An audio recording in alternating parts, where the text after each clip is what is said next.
Prepare yourself for the closest talking space station here in the Alpha Quadrant. It's V'ger, please. A vile visit to Bajor. My name is Joseph. Dude, I swear I am not a terrorist anymore. I promise you. I'm your co-host, Peter. Peter, what episode of Star Trek have we watched this week? We're getting into Season 1, Episode 3, because, again, Emissary was a Part 1 and Part 2, and we're using Memory Alpha labeling system, so this is Past Prologue, Episode 3, first aired the 9th of January, 1993. Written by Catherine Powers, directed by Rick Colby. Well, if you want an episode of early DS9 that tells you what a lot of early DS9 is going to feel like, this is a really good example. For better or for worse. And I'm interested in getting your take on which of those it might be. But you got a crew that's a little aggro with each other. You got a lot of dirty dealing going on. It's like you're in some weird space Casablanca. Is a different vibe altogether. We even get a little Garrick. We even get our intro to the best Star Trek character ever. We are looking at this episode specifically with very different eyes than anybody else could have possibly in 1993. Oh, definitely. We have watched Enterprise. We've seen Voyager. Not that Voyager was the most scandalous or busiest. I think by comparison, Voyager episodes are very simplistic compared to what we just saw right here. But we saw early seasons Discovery. We've watched Picard. We've seen Game of Thrones and Westworld and a lot of very complicated, dark, busy TV. Battlestar Galactica obviously factors in because that's right along the same space, political, whatever. But man, what a hard gear this must have been to shift into if, you know, you're a TOS fan and you really liked TNG, and then along comes this thing. Oh, this show ran some people the fuck off immediately. Me being one of them. I think I didn't start watching Deep Space Nine until season 4. Really? I was a little older, and I started to really appreciate what it was about. I mean, I guarantee you, when I was a little kid, 1993, I watched the first, Emissary Part 1 and Part 2, which was kind of bonkers in and of itself because of that heavily religious angle. Oh, yeah. But this is absolutely not Next Generation. Not in terms of optimism, not in terms of good space friends doing neat self-contained adventures, and not in terms of very complex political series of events. And ultimately, this is a good episode. Really good episode. And that's such a hard thing for us to sit here and talk about because, season 3, season 4 of Enterprise was really good. But, then we did the series rip, and I listened to the series rip, and it kind of got me back into that season 1 and season 2 vibe for Enterprise, which was a very low bar. So it's hard for me to sit here and watch this stuff with a lot of with the stink of Enterprise season 1 and season 2 still heavy in my thoughts, because by comparison, like, this is fucking amazing. Oh, definitely. Right? Yeah. Looking at it from terms of how it's aged over the last, at this point, 30 years, it is crazy how well this kind of storytelling holds up, isn't it? Like, this all still works. Nothing here feels anachronistic because it's espionage, it's tradecraft, it's political drama, it's testings of loyalties, and having to make decisions between, am I going to continue in my violent partisan activities versus am I ready to compromise on that so that I can build a better future? These these things are still very relevant ideas, and it's all to a greater or lesser degree well delivered here. Are some of the actors a little rough around the edges, and maybe some of the line reading's not so great? Sure. This is syndicated television in 1993, but so much of it still functions extraordinarily well. And this is the first vision into a post Roddenberry Trek that I think you're getting, right? Like TNG was very much a product of Roddenberry. This is after he has died. Go bigger with the scope we're looking at on here. This isn't just espionage and stuff we're talking about, readily accessible, broader storytelling. I think that this is the dawn of the golden age of television. Like maybe DS9 isn't golden age, but I think people learned a lot of lessons. If this continues on the trajectory it's going, and I can only assume it is because that's what everybody has said. Yeah, you're correct to make that assumption. Yes. If this is episode 2 and it's this fucking busy, and it's just going to get crazier from here, I think people are paying attention. People are getting riveted by this stuff, and it starts reflecting in other people's writing. Sopranos, which I still haven't been able to bring myself to finish. Season 6 is so bad, it kills me. Yeah. It is miserable. It is a fucking slog. First 5 seasons were phenomenal, though. That Sopranos season 1, episode 1 premiered in 99. You got Game of Thrones much later. This big ensemble cast deal, especially like brushing against crime and fantasy. What else out there really could you compare this to? Or is this a Pathfinder product, do you think? I mean, considering the time it was made, right?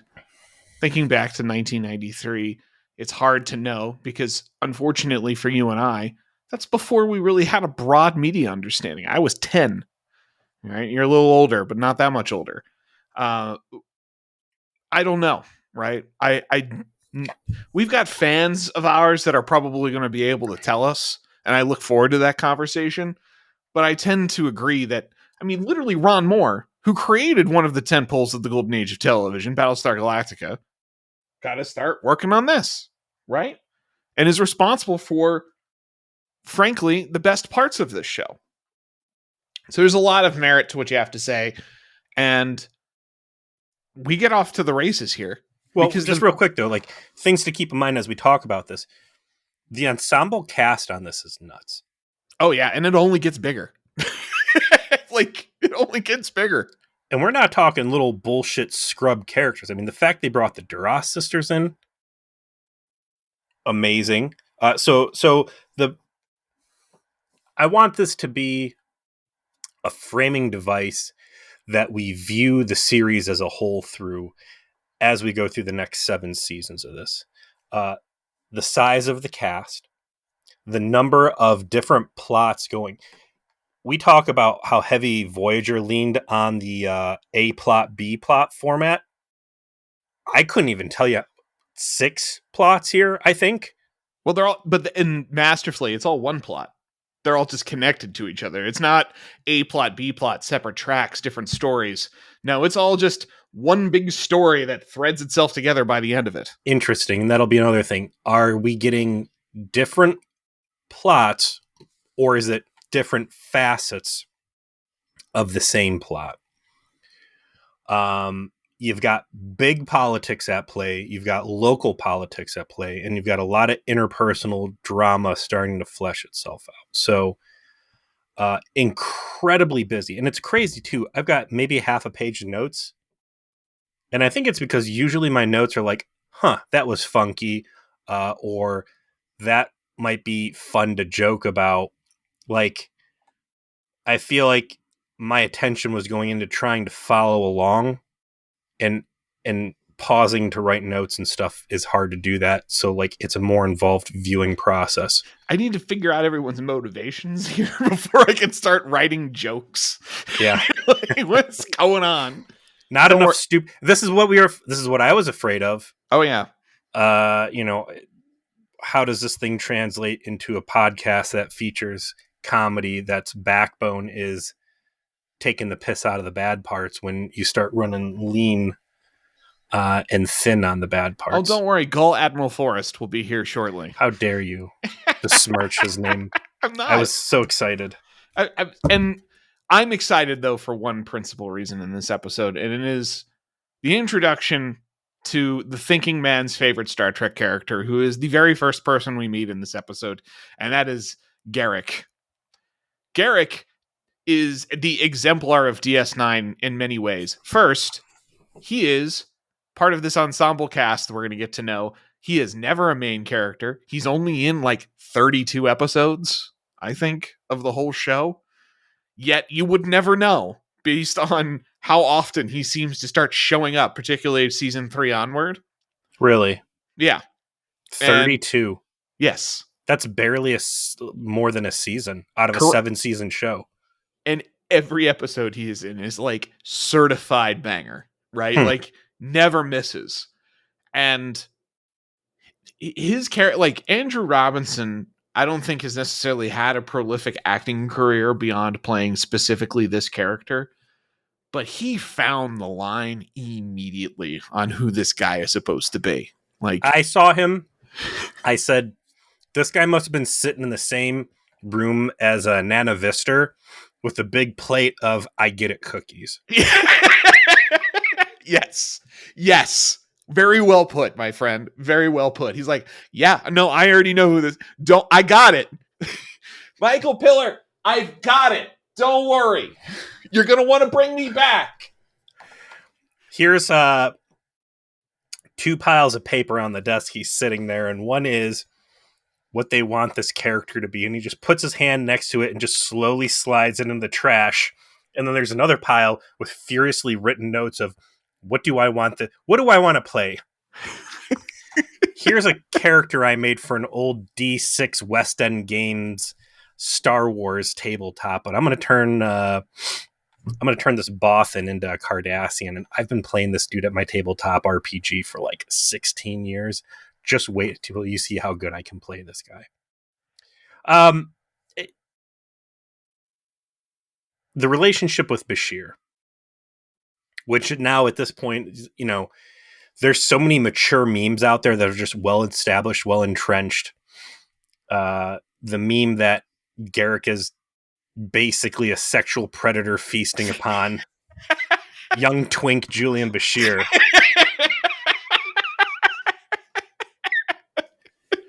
Didn't he actually say, like, in his headcanon, like, he never discussed it with producers, but like in his mind, like Garak was gay?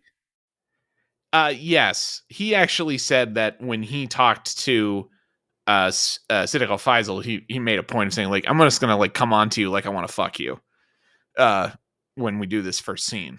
You know, like that's the vibe I decided to go with, is this guy just thinks you're hot and he's gonna like flirt with you. And boy, oh boy, it's very clear. But as much as Bashir is just a complete fucking dweeb in this episode, when he like scampers up to the ops to be like, oh boy, Jolly G. Willikers, guys, you'll never believe who I talked to today. And he's got his like bored ass coworkers be like, shut the fuck up, we're already tired of you. To be fair though, I mean, it fits this guy's character. Bashir's fresh out of the academy, basically, right? Yeah, no, it does totally make sense. This is a guy who has intentionally come all the way out here looking for excitement. And, you know, when you have the thing that you're looking for and you start getting a taste of it, what do? You brag to your friends, and you might not brag. You might be, oh my God, you know, I'm so busy, or it's not humble bragging, but like, you know, on the surface level, I'm complaining, but really what I'm doing is trying to bait people in a conversation about this thing I'm really excited about. And it works well. I mean, they set Garrick up to be precisely the figure you would expect on some neutral space station on the nexus of different galactic powers, right? He's clearly a fucking spy. Everyone knows that he's a spy. He is not trying to deny really that he's a spy. He just wants you to play along. Yeah, because he wants to be sort of like really, really big about it. You know, like, how I am a simple, humble tailor. You know, just it's perfect. And of course, Bashir is all like his heart's aflutter at the fact that, oh, I made contact with a spy. I've read about this in literal spy novels, right? That's the only experience I have with this. So, real quick, back to Garrick, though. I'll be curious to see where his character goes in terms of background story. Because prior to the wormhole, this is a real shit assignment, right? The Cardassians have pulled out of Bajor. They've abandoned Tarek Nor. They trashed it on the way out, and he's left behind just to keep an eye on whatever this silly provisional government's doing in collaboration with the Federation, which at the time was probably a little low stakes. And then all this tier of the prophet wormhole business starts up, and just like Sisko, he goes from a dud assignment to, hey, now I'm a big fucking deal. So I'm curious if he was kind of an underdog that got lucky by this thing blowing up. And also, I think part of what makes his character very interesting is that every other Cardassian dude that you have seen up to this point is 100% the opposite direction of the way this guy's going. Yeah.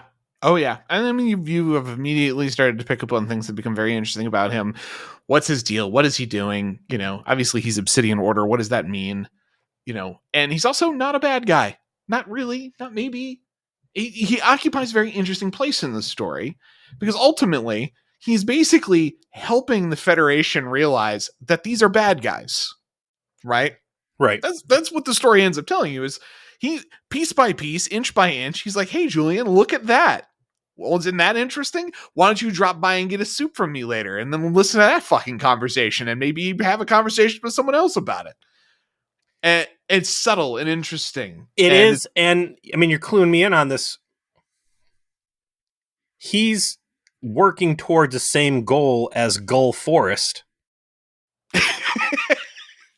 Only instead of it being, what you've seen every other Gull or Cardassian dude be like, which is, I'm telling you this is how it is, and I'm going to tell you what I want you to do right now, and you're a fool for not listening to me, versus this guy's like, hey, these are terrorists and you need to get rid of them, but instead of me saying or demanding and stomping my foot, I'm going to create a gingerbread trail for you to fall ass first into this and realize, they need to go. So he's not a bad guy in this, but he's still pushing the exact same agenda that the dickhead guy, Gull, whatever the fuck his name is, Gull Forest, is also pushing. I'm glad you remembered his name, Gull Forest. Yes. I remember the important ones. Yeah, sounds good. Mm-hmm. So we have our opening there. It's in the Replomat, and this does have one perfect example of the very weird quirk that I couldn't help but start noticing, and I imagine we're going to continue to notice because this shit is shot in super low-res standard def, which means so much close talking, Peter. Janeway ain't got nothing on all of the close talking that is going to happen in this episode. We have multiple Kira Sisko close talks. We've got multiple Kira terrorist close talks. Every time we do a two-person conversation, we're pulling that camera in tight because we are shooting this full screen. There's the widescreen version. I didn't see any boobs on any biceps or triceps. And that is the Janeway school of close talking would be. She would get right up on Chakotay or whoever, and her boobs would be touching that other person's arm. And that, to me, is what alerted me to Janeway close talking time. It hasn't really struck me yet. Maybe it's something I'll start paying attention to moving on about how close these guys are talking. But, the set pieces, the low definition on this, Did you watch the RoboCop TV show Prime Directives? I tried to. It was so low budget, I kind of gave up on it. That Max Headroom, the old Max Headroom TV show, like there's this real fuzzy, glowy, hazy pocket of sci-fi. And I feel like this belongs right there with it, where it's just these grimy, darker sets. It's just the same vibe.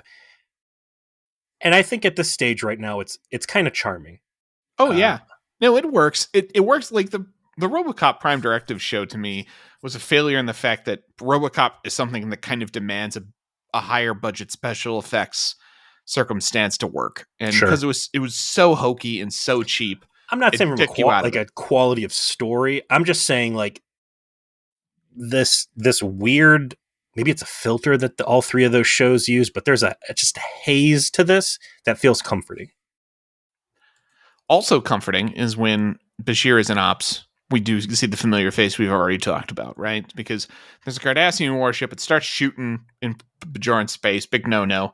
And you call him up on the telephone there, and sure enough, the person doing the shooting is Gul Dinar, who is played by Vaughn Armstrong, better known to us, of course, as Admiral Forrest or Captain Forrest in the Mirror Universe, who gets to bang the hot chick.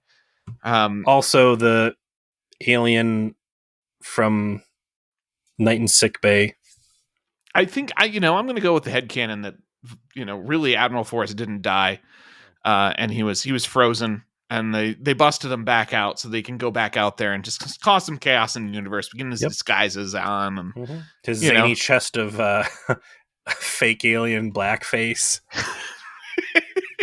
And at some point, he got cryogenically frozen, and then he became a deep cover operative in the Cardassian War. And he got captured and turned into a Borg and got found in the Delta Quadrant. We know where the story ends. He was one of the Borg that was part of the little collective, remember? Yeah, that's right. Yeah. Yeah. So Admiral Forrest actually died in the Delta Quadrant. That's too bad. So the guy who's on the Bajoran ship gets beamed into ops, and this is going to be the real story here. It is someone that Major Kira is familiar with. His name is Tahana Loss, and he is apparently a member of the Bajoran super terrorists. Okay, so there were like normal Bajoran terrorists that were like doing that sort of semi-acceptable freedom fighting against the fascists that were in charge of their planet. But these guys, not only haven't stopped, but they also kind of like murder anyone they feel like they want to. So they're like terrorism plus. And they're not very popular. The Cardassians kind of want to arrest this guy and execute him. And this puts Cisco in an immediate pickle because he has to decide if he's going to give him political asylum. And at the same time, he has to deal with Major Kira being a real pain in the ass. Again, Cisco's orders from Starfleet, as conveyed through Picard, is you get Bajor, and this is before the wormhole even discovered. Right. You get Bajor shit together to a point where we can bring them into the Federation. Anything short of breaking the Prime Directive. That was the rule. Like anything else, you do it. So already he's juggling this bullshit with the Prophet's tears and hyper alien tech that seems like magic.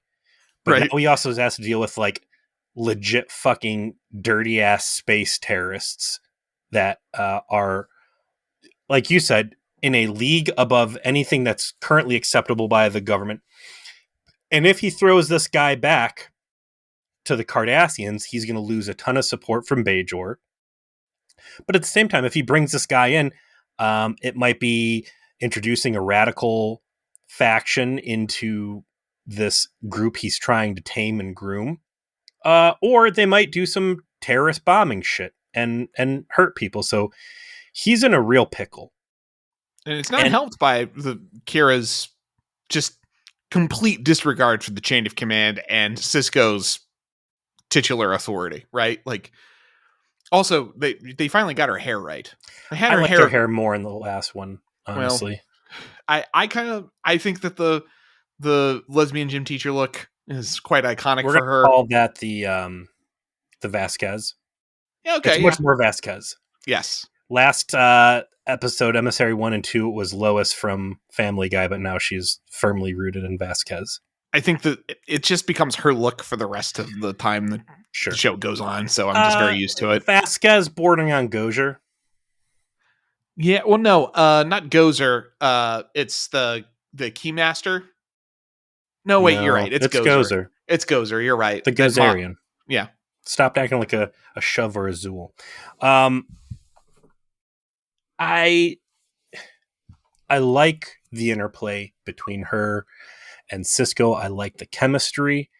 I think her wild behavior, it's shocking, but it's not stupid. And what I'm watching here really just keeps making Voyager look worse and worse. I know, right? It's like they made Voyager after this. Like, could I see Chakotay acting like this? No, and maybe that's why Chakotay was as calm and chill and subdued in the first couple seasons as he was, because they didn't want it to be Sisko versus Kira round 2. But for as insolent and petulant as she is, the motivation is clearly there where you can say, okay, I buy it. And she's bringing the right energy into her insubordination where it's engaging TV to watch. It's also understandable given that Kira is not a career military officer. She is a terrorist cell leader that has been made a military officer because there wasn't a military. You only had the terrorists to turn into your military, right? So she's not someone that has traditional military discipline and adherence to the chain of command and loyalty built into her DNA. She's used to finding Cardassians and murdering the shit out of them. Getting the job done at whatever means necessary. Yeah, and leading a group, but also not like in a hierarchy that has like rigid rules and ranks. And so that she's out there and, hard in the paint, being like going to Sisko's boss immediately to bitch about him. Yeah, not knowing any better that you can't trust Starfleet admirals. Yeah, Starfleet admirals will snitch. They will snitch on you immediately. Dumb rookie mistakes over there. I mean, you can see exactly what the episode's doing, and it's crossing these bridges. Because eventually, it's still Star Trek. It's still Berman-era Star Trek, right? Like, it needs to turn into good friends in space doing good guy things mostly, right? Oh, sure. But you're in this early phase where these people have to have differences, and they're going to have to make their way to that we're all good friends point.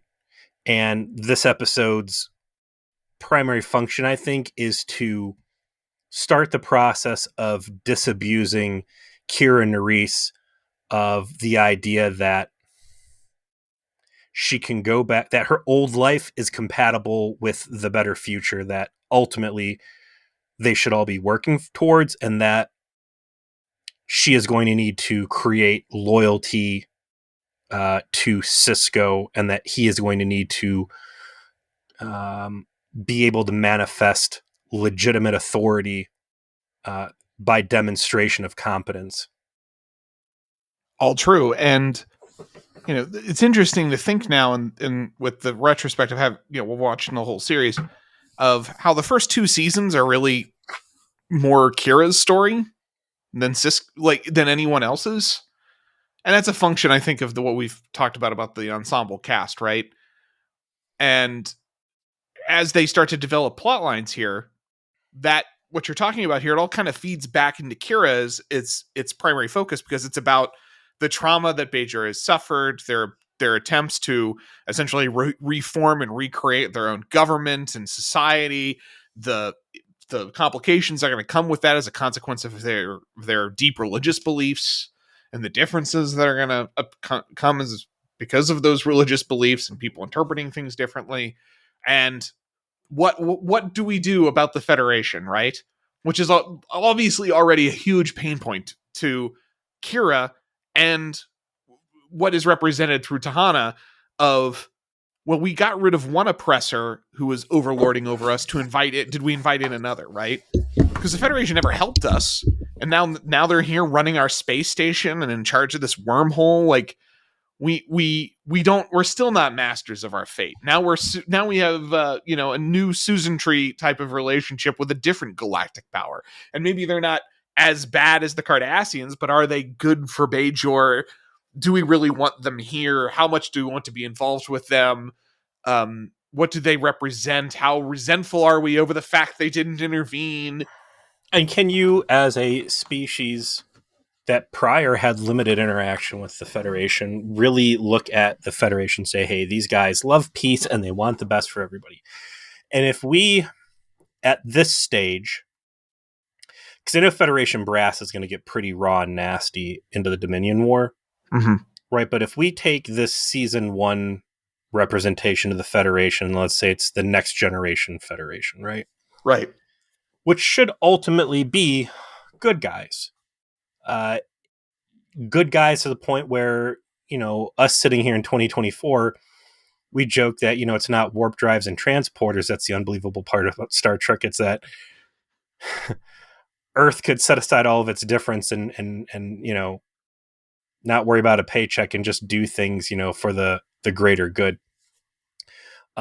If you and I have a hard time saying, hey, this is realistic, what would aliens with limited exposure to it really think versus like, oh, these guys are just blowing smoke up their ass so they can do something naughty down the road? I love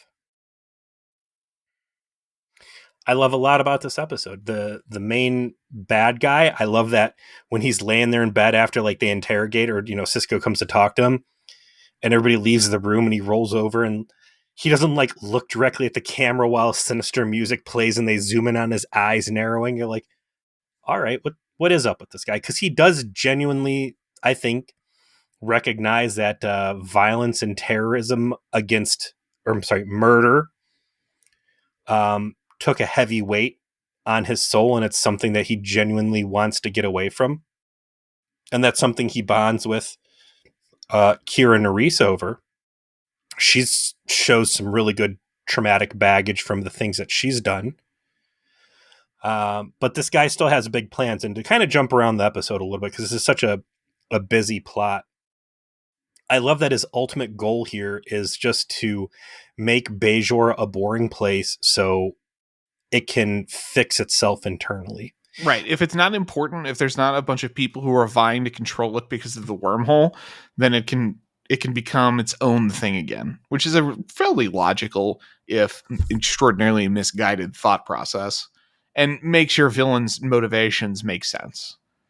The focus here is Tahana. What do we do with him? Do we grant him asylum? That's actually pretty decisive early. And I love the way it kind of gets decided because Sisko already knows the answer.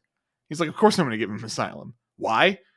Because my job is to get fucking Bajor into the Federation. And if I piss off a whole bunch of Bajorans by denying this guy asylum, I'm not going to succeed in my mission.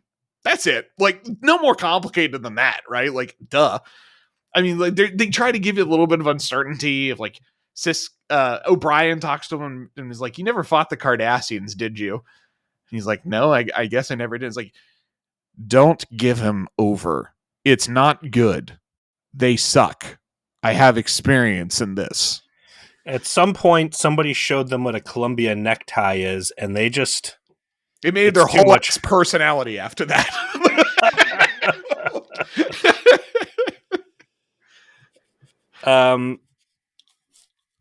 I like when Kira goes over his head. No, he makes a decision. All right, we're going to give him not amnesty. Asylum. And then Kira's like, thank you so much. I'm going to, give you good vibes and say thank you. And maybe she's feeling a little bit guilty. And then Sisko has like that unhinged moment where it's like, he's like, oh, you're a dangerous terrorist.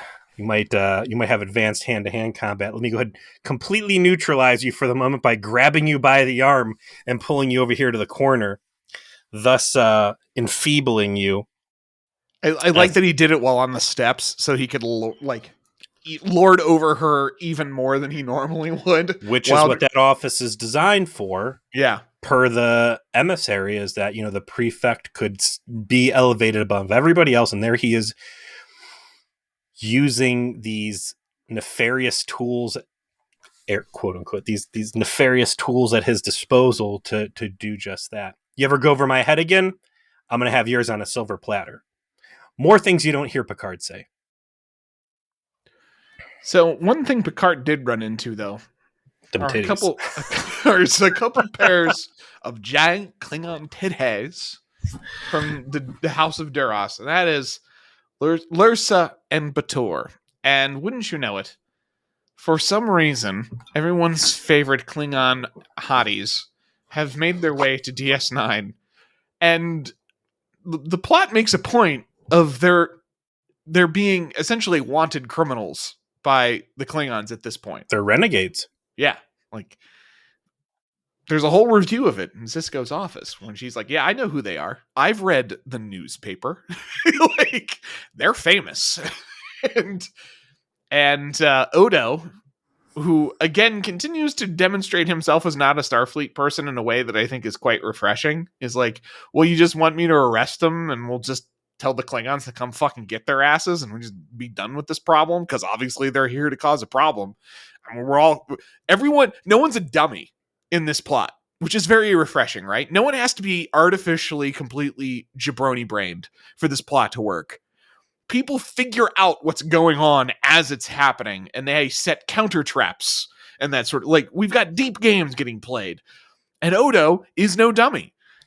He's like, I'd help you, by the way, if you had to get up and go to the bathroom and didn't have a way to pause this because, this wasn't a VHS recording. Like, commercial breaks. Yeah, but listen, when you gotta go, you gotta go. All right? Or your kid's screaming or whatever. Watching this, how fast-paced the plot moves and how intricate it is, I can absolutely see why Voyager was introduced as an alternative product that slowed things down and made it real easy to follow and as accessible as humanly possible, pandering to the lowest common denominator at times. I mean, this show gets so deep. I can't tell you, like, very early on, you start getting previously on Star Trek, prologues.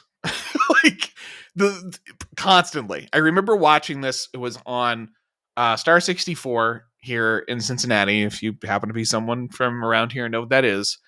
And season 4, you are already getting, like, all the time, like, hey, remember this shit from 2 years ago? It's about to come up again. Just 180 degree difference from Voyager. And it does make more sense as to why Voyager was done the way it is as a sort of counterbalance to this, because the show was never popular when it was on, not in the way TNG was. It did not bring viewers in the same way. And I think, again, if this is indicative of how the show goes, and you're looking at viewership differences, okay, why is TNG pulling in massive numbers and DS9 isn't? A, they're not on a Federation starship anymore. B, it's a lot darker and kind of mean. How do we get, like, Roddenberry optimism back out there? And C, this plot's too fucking convoluted. We need to get back in. Like, I absolutely see why Voyager explicitly is the way it was to its own detriment. Yeah. Is because of this thing. If this was not getting good viewership numbers. When Odo, first of all, I love that the Duras sisters are in there. It never crossed my mind that they would have anything to do with this. And the amount of, I don't know how much TNG side characters or throwaway villains ever pop back up on DS9, but absolutely these two belong in the fringes of space on dirty ass space stations doing dirty ass things. I love they brought them out. They're great characters. They know the characters well. Again, keep in mind too, maybe that's why we got Gull Forrest here, is that Vaughn Armstrong was married to Ursula, I think. I think so, yeah. I don't know if they're married at this point. They might have met somewhere on the set here or whatever. But when Odo's like, yeah, let me just arrest him. Why deal with their bullshit?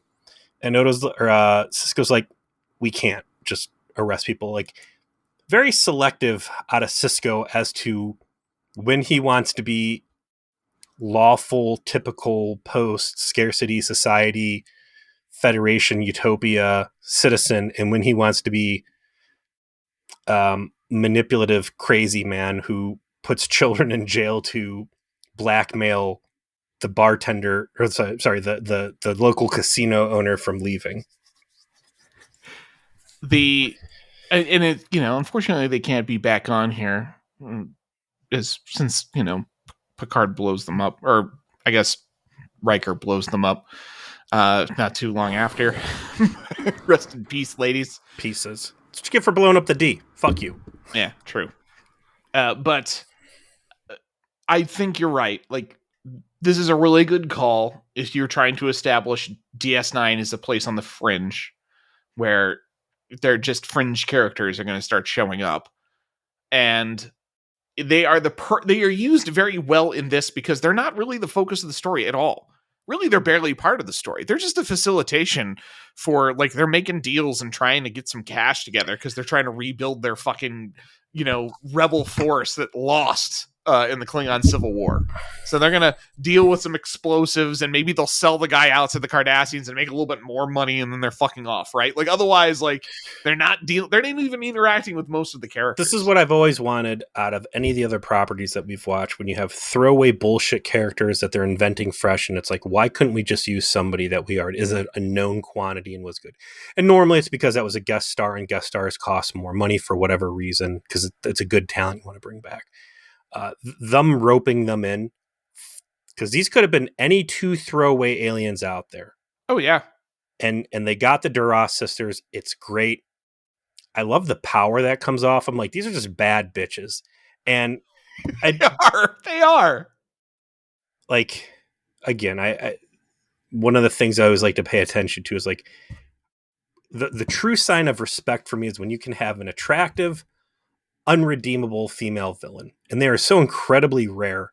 And the Duras sisters, which, they're ugly because they're Klingon, but they're still pretty, right? They're pretty ladies. And the fact they just go down and die as rotten bitches.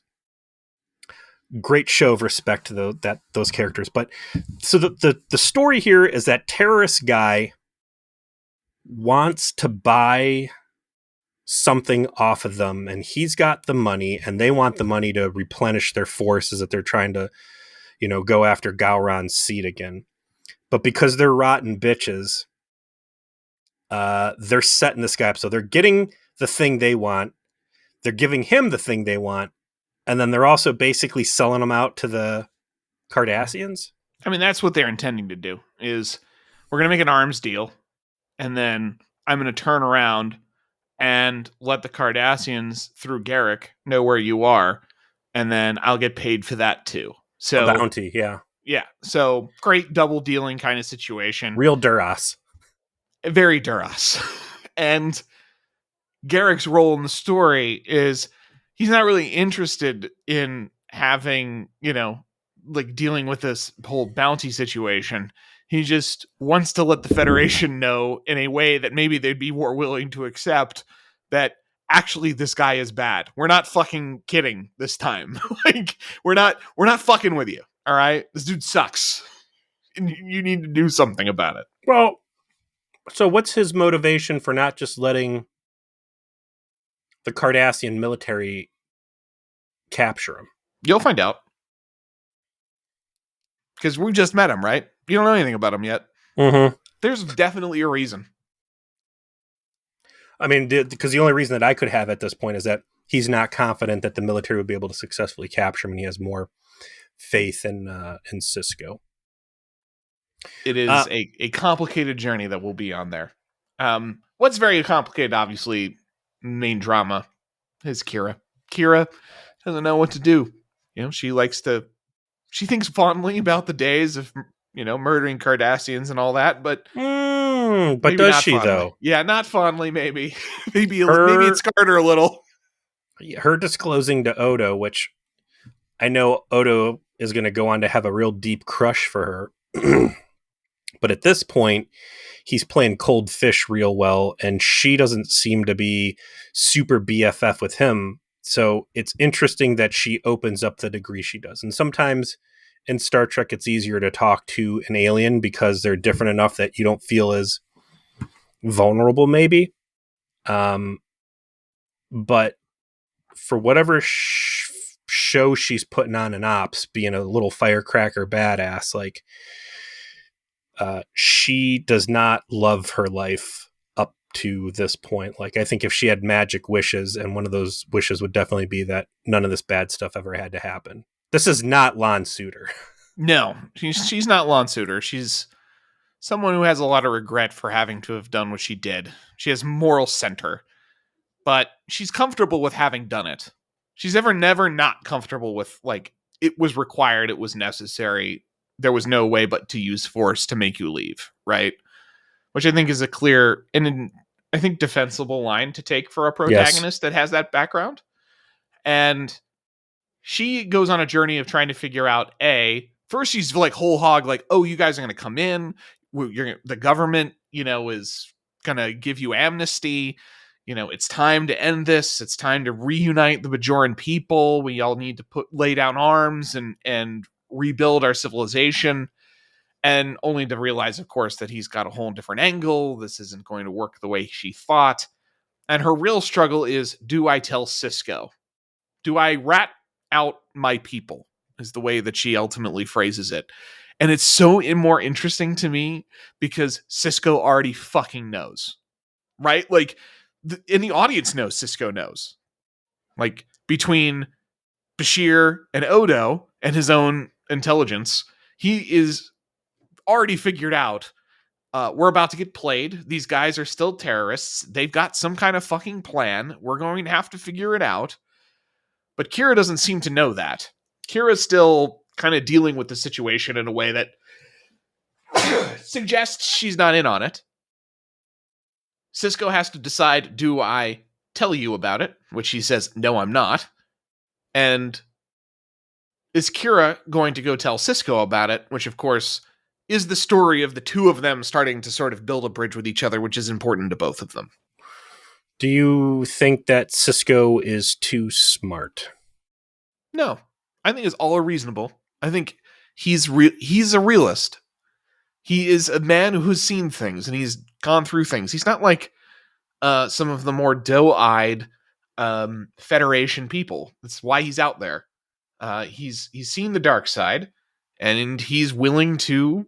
It's his personality. It's his command. But I'm just saying, I mean, it'd be very easy if the script was a little dumber, or I don't know, the episode was worse, to sit here and say, does Sisko have a jump to conclusions, Matt, somewhere? Like, he predicts the way that things play out with zero error. Well, he gets help each step along the way, though, right? Like, he figures it out because he gets information that helps him figure it out. But then he makes a decision like, okay, this is a very dangerous situation. I've got this lady who's a hothead, and I'm not looking to teach her a lesson as a punishment, but again, I need her to come to this side of the line with me, and rather than me handhold her through it, where maybe she resents me, or maybe there's less impact from the learning experience compared to, her basically getting played and having a real sour taste in her mouth as this guy like stabs her in the back. It's quite the gamble. And with what's on the line, you could say it's a foolish gamble, but he has ultimate confidence that this is going to play out exactly the way it does. It's a good episode. Everything moves smoothly. It doesn't really stick out like a sore thumb, but really looking at the stuff under the microscope, like, when does Sisko start being wrong? Because he's made all the absolute smartest plays in Emissary, And he's doing it again here. For as fast as these situations are developing, he is on top of everything every step of the way, and he has not had his finger slammed in the door yet. That's a good question. There's plenty of times where he makes controversial decisions, and that's part of why his character is interesting. He of all of these Star Trek captains is definitely from the very start the one willing to do dirt and not really think twice about it. Quite famously, DS9's most famous, probably most beloved episode features the dirtiest deed ever done by someone in a Starfleet uniform, and he most certainly does it. But I think that he's often on the right side when he makes these decisions. Even it's not so much that the decision he makes is ever wrong. It becomes a conversation about the moral consequences of those choices. Were they right to do? Is Sisko justified in having taken that line or not? I guess the flip side of my argument, though, is how often is Picard wrong? Picard's situations aren't anywhere near as complicated as what you're getting handed to you in this episode. But maybe that's just a hallmark, I guess, of at least up until Catherine Janeway, who was wrong all the fucking time. Is that your captain character is the smartest person in the room and able to navigate things. We're just used to having to deal with Archer, who was the wrongest. So he was so bad that now we're here and we're like in the comforting arms of a competent, if shady dealer, and we're like, what is this? Competence? I'm not sure about that. Come on, I'm guys. Just saying he's rolling the dice pretty frequently here, and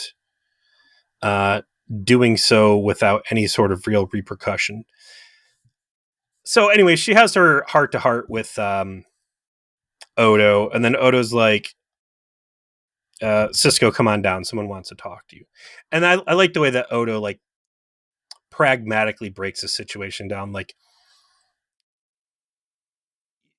your only option here is like, do you do the right thing or not? Because even if you don't rat these guys out, they're still going to do something bad, and you're still going to, there's going to be a repercussion, and that you're going to have culpability in it regardless. Also, like you're saying, this is kind of like the Kira Nerys story for the first 2 seasons. The society moving away from desperate times and desperate measures to there are rules. We need to grow and we need to evolve, essentially. We're not in a fight for our life anymore. We need to do better. And we have a climax where the plan is, as we noted, to blow up the wormhole that gets thwarted as a consequence of a very bad fist fight / gunfight in a runabout. We haven't really talked about the runabouts, so briefly.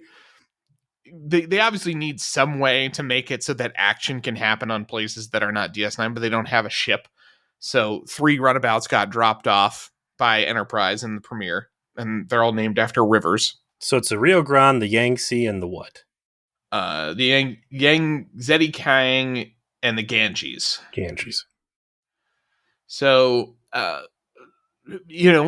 they're basically super shuttlecraft, right? They're love them. They're such good-looking ships. There's the sleeper RV of Starfleet vessels. And so, like, the stakes are always pretty low when they're on screen. Like, they're never going to be, like, potent weapons of war. They're basically, uprated shuttlecraft with a little bit more capability. And so you're not doing much with your action finale here.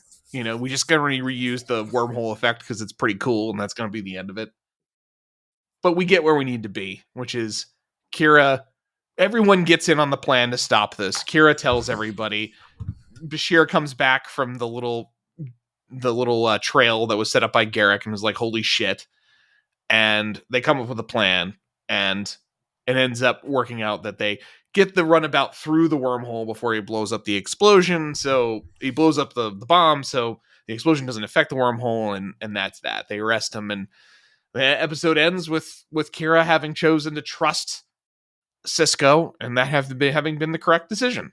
And Doesn't really complicate things past that. I love the fact the super terrorists' plan isn't to blow up DS9, isn't to go use a super weapon to, attack Cardassians.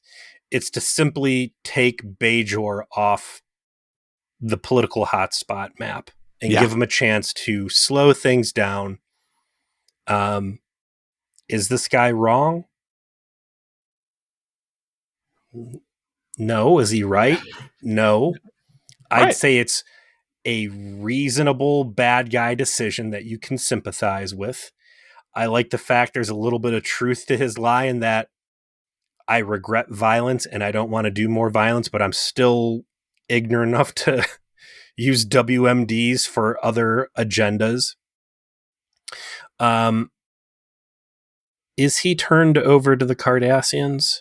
No, it sounds like he's going to be sent to Bajoran jail rather than Cardassian jail because he'd committed a crime in Bajoran space. If I was Gull Force, I'd be like, what the fuck? You dragged me back in here. You basically admit that I was right about everything, Sisko. I love when Gull Force is like, by the way, I told you so, and like Sisko cuts him off. Yeah, like, all right, that's enough.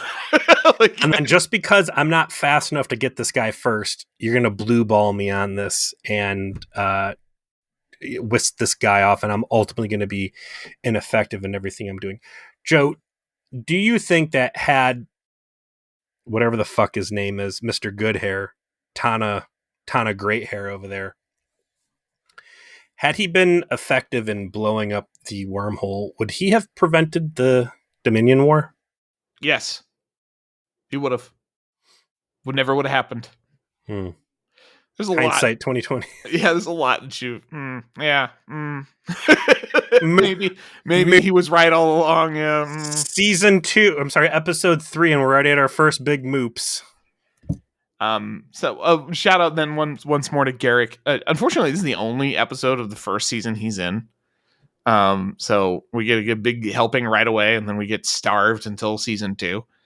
But I do also enjoy that, he goes to recruit Bashir for his op to like spy on the meeting he's going to have with the Lursen Bator, and he's not getting it. He basically has to keep repeating, like, you need to come get a suit at 2055, Julian.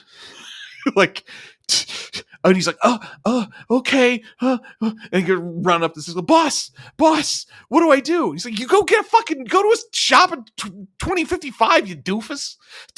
Like, you do exactly what he said. He's a spy. He's trying to fucking tell you something.